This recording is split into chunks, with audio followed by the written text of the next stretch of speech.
My son and I are about to start living a luxurious life abroad with his $3 million.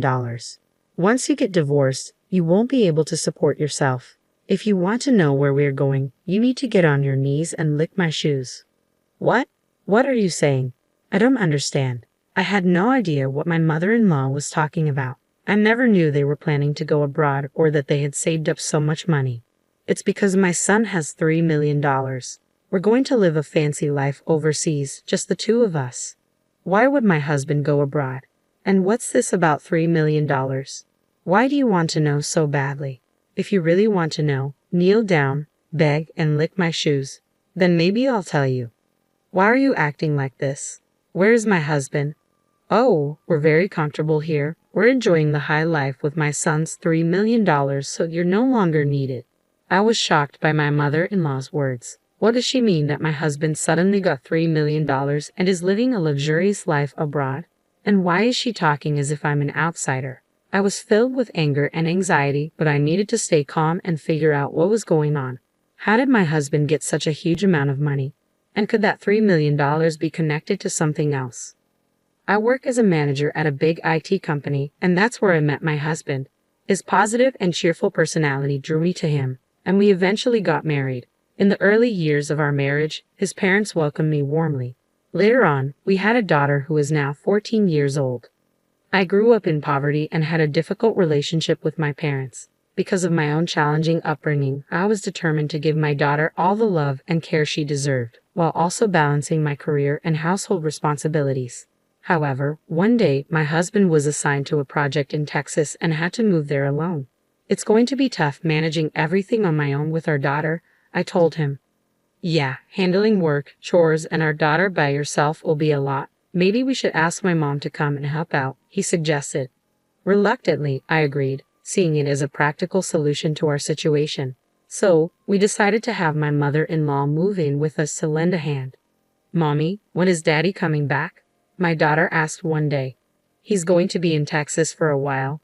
But don't worry, Grandma's coming over," I reassured my daughter.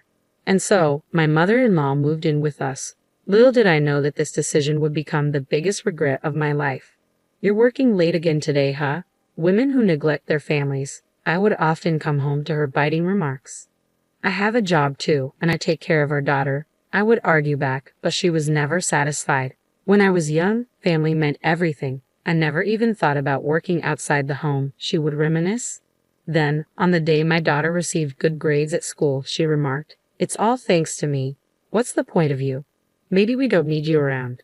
Despite my mother-in-law only helping with simple homework tasks, I was the one teaching my daughter most subjects. Whenever I made a small mistake while cooking, she'd criticize, "How did you and my son survive before with such poor cooking skills?" "I'm doing my best, and everyone has their own way," I'd retort, feeling my patience wearing thin. "She's not doing her chores," she'd complain to my husband. "Mom, she's working too. Please understand," my husband would defend me. Living together, tensions between my mother-in-law and me grew. With my husband far away, I felt increasingly isolated. One day, I decided to call my husband to talk about it. "How? Are you okay right now?" "Yeah, I'm good. What's up? It's kind of late." "Well, your mom really laid into me about the house chores, and it's starting to get to me." "I'm sorry. Mom's always been sharp-tongued, but maybe there's something to what she's saying. Still, don't let it bother you too much. Just keep doing things at your own pace." Feeling somewhat reassured by my husband's words, I tried to refocus on our daily routine. But with my husband away, the pressure from my mother-in-law kept mounting, and I was becoming increasingly exhausted. Each day, I eagerly awaited my husband's return. Living with my mother-in-law in my husband's absence was tough. At first, I clung to his memory to get through, but as weeks passed, her behavior became unbearable. She criticized every little thing I did from morning till night. When I made my husband's favorite rice dish, she coldly remarked, "This tastes terrible. Who would eat this?"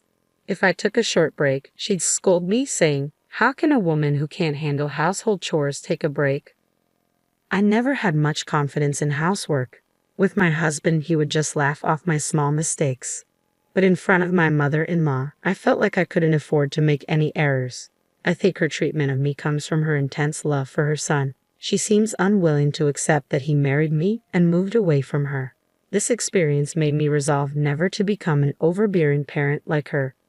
One day, after treating myself to a small shopping spree at a local mall, my mother-in-law found out. When I got home, she was waiting for me at the entrance, furious. How could you go out for fun when your husband isn't home? What about the household chores? I thought I needed a little break. A break? In this situation, all this trouble is because of your incompetence. After that encounter, I waited for a call from my husband. I hoped hearing his voice would lift my spirits, but what he said was far from comforting. I've got some bad news. My work in Texas isn't going well. I got into gambling, and now I'm in a tight spot financially. I've also accumulated quite a debt, my husband confessed over the phone. What? Are you serious? Gambling in debt? This is completely unexpected. What about our future and our daughters? I replied, shocked and worried. I'm sorry, really sorry. I feel stuck right now, but trust me, I'll figure something out, he pleaded. How? How do you plan to handle this? How much do you owe? I'm working on a solution, was all he could say. I always believed my husband was sincere and wouldn't gamble. He was always dependable, never missing our dates. Even after we moved in together, he always came straight home from work and appreciated everything I did around the house. It was his honesty and sincerity that made me fall in love with him. But now, with him far away and my mother-in-law's constant criticism, my life felt unbearable. I can't believe someone as useless as you married my son. My mother-in-law's harsh words echoed in my mind. My heart sank deeper into despair as my husband continued working away from home. Constantly criticized and blamed by my mother-in-law, the weight of my husband's recent confession about his debts and gambling only added to my despair. With the barrage of criticism from her, I reached a breaking point. One night, overwhelmed, I left the house and found myself crying on a park bench. Then one day, my mother-in-law unearthed a secret from my past. During dinner, she used it against me. So, I heard you used to work in a nightclub, huh? Shame on you for raising my grandchild after working in such a place. How did you find out about that? I was telling someone about how useless my son's wife is and showed them a picture of you. They recognized you. Apparently, you weren't even good at that nightclub job. In my past, frustrated with a mother who never worked and always partied, I left my family home. Struggling for money, I found work at a nightclub. This was before I married my husband, a secret I thought he didn't know. I was speechless. I never imagined my mother-in-law would discover this about my past, and now she was using it against me. I can't believe someone like you is the mother of my grandchild. I'll tell my son and have you kicked out. My despair deepened. Everything I had built with my husband, all my efforts, and the future I had hoped for seemed to crumble under her words. My husband's communication became scarce, and I fear he was beginning to doubt and suspect me. One night, alone in my room, I reflected on my life, meeting my husband, our marriage, our current situation, and the constant blame and accusations from my mother-in-law. I felt like I couldn't go on. I can't take it anymore. Whispering those words, I stepped out into the quiet nighttime streets, feeling the weight of despair inside me. My mother-in-law's harsh words echoed in my mind, criticizing my past, my secrets, and my present. Sitting alone on a park bench, I looked up at the sky, devoid of stars, feeling as dark inside as it was outside. Suddenly, someone approached. Mom, why are you here? It was my daughter, sitting down beside me and holding my hand. Mom, don't let Grandma get to you. You work hard at your IT job, and you've overcome so much. You're strong. Thank you, but maybe Grandma is right. Mom, Grandma is stuck in the past. In today's world, any job you've done should make you proud. I'm proud that you worked at a nightclub. Really? Yes, because it shows you've always tried your best for us, no matter the circumstances. Don't let Grandma's words control you. My daughter's words touched me deeply, and tears welled up in my eyes. Mom, you're doing such a great job in IT now, right? That's amazing. I'll always support you, no matter what Grandma says. Gratitude flooded my heart. Her unwavering support gave me renewed strength and hope that we could face anything together. Later, in my husband's study, I took a deep breath before diving into a pile of paperwork. I meticulously went through each document, trying to unravel his secrets. Bank statements, credit card bills, loan agreements. Gradually, my husband's financial situation began to reveal itself. Why did this happen? I discovered several receipts detailing gambling activities, horse racing, slot machines, and casino visits. The realization of how much money my husband had squandered was heartbreaking. Turning on his PC, I guessed the reverse version of his birthday is the password to access his email. Inside, I found numerous collection emails from financial institutions and messages from friends demanding repayment of loans. Additionally, his inbox was flooded with promotional emails from gambling websites. I decided to tally up the total amount my husband had spent on gambling. The staggering result was $3 million, far exceeding what I had anticipated. Seeing that figure, I felt a moment of panic, but I knew I had to act swiftly. I started planning how to secure funds to sustain our livelihood. This included tapping into my savings, estimating proceeds from selling our high-end electronics and luxury items at home, and budgeting with my salary savings. Every detail mattered in this critical moment. Afterward, I continued my personal investigation. Every day, I diligently contacted financial institutions to understand the extent of my husband's debts, obtaining credit reports in his name. A few days later, I formulated a plan. I started laying the groundwork to establish a life independent of my husband and mother-in-law, while also devising a strategy to repay his debts. Leveraging my expertise in the IT industry, I decided to pursue freelance projects. Over the next few days, I built a portfolio and signed up on a freelance job platform. Shortly after, I received my first request from a client. This will help cover some of our living expenses, I thought gratefully. In between my daily work, I meticulously reviewed our household finances. I canceled unnecessary subscriptions, reduced wasteful spending, and researched budget-friendly recipes to cut down on food expenses. With insights from local moms, I organized a community yard sale, successfully selling branded items and extra electronics for a decent sum. As my freelance work gained momentum over the following weeks, I began to feel more secure about my income. By then, my bank account held enough to cover our essential living expenses. When I returned home one day, I noticed all of my mother-in-law's belongings were gone. At the same time, my phone rang. It was my mother-in-law calling. "Oh, are you already home? Did you notice our stuff is gone?" My mother-in-law's voice came through the phone. "What are you trying to say?" I asked cautiously. "My son and I are starting a luxurious life abroad with his $3 million. Once you divorce, you won't be able to make ends meet. If you want our address, get on your knees and lick my shoes," she declared arrogantly.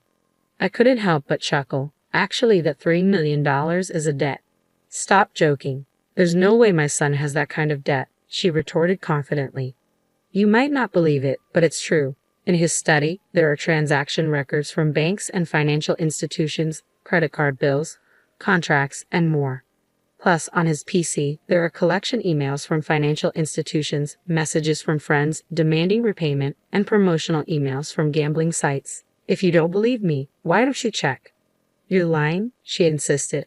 "It's the result of his deep involvement in gambling, horse racing, slot machines, casinos.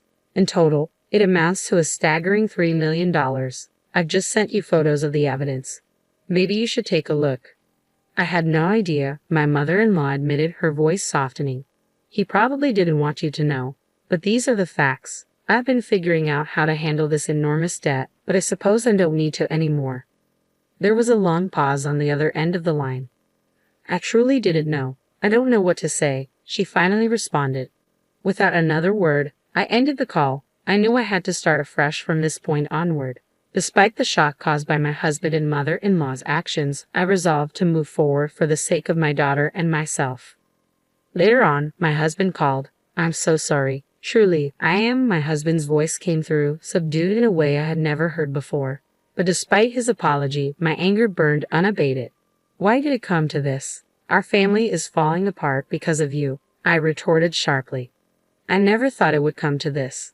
But when I decided to go overseas with Mom, I couldn't see a future with you and our daughter," he explained, his words leaving me stunned. "You couldn't see.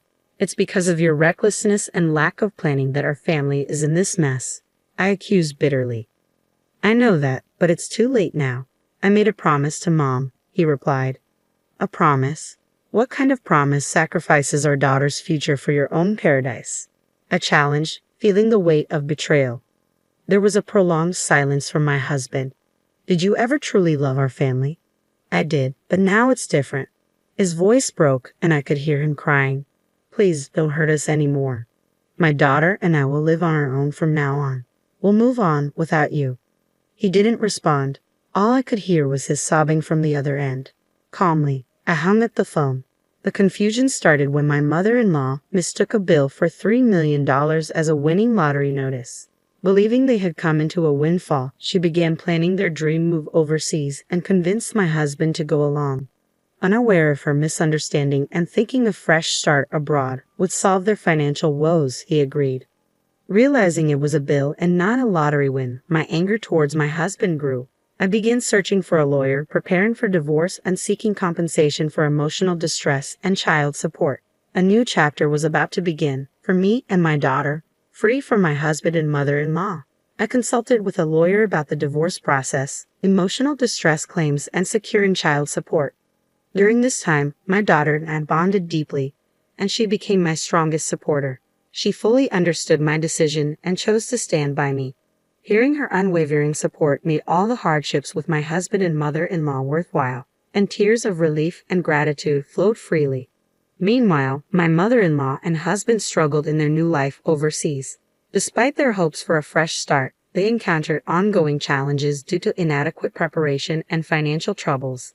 Their situation worsened when they were pickpocketed and lost their remaining funds, compounded by language barriers. Eventually, they were deported for overstaying their visas. Later on, I negotiated the terms of the divorce through my lawyer. The divorce was finalized, and we agreed that my husband would pay emotional distress compensation and child support in a single lump sum. As my daughter and I embraced our new life free from the turmoil of the past, I felt a sense of peace knowing we were moving forward together, stronger and more resilient than before. Thank you. Now I can finally start a new life, I expressed with relief. But all at once, wouldn't it be better in installments? The lawyer suggested. He's taken on even more debt, apparently borrowing money from some shady loan shark. I don't know what happened to him after that, and honestly, I don't care. After being evicted from her rental property and losing all her savings due to being pickpocketed, my mother-in-law found herself homeless upon her return to the U.S. Meanwhile, my daughter and I embarked on our new life. It wasn't without its challenges, but being free from the burden of my husband and mother-in-law allowed us to face the future with optimism. I am determined to live happily, working together with my daughter, who has been my beacon of hope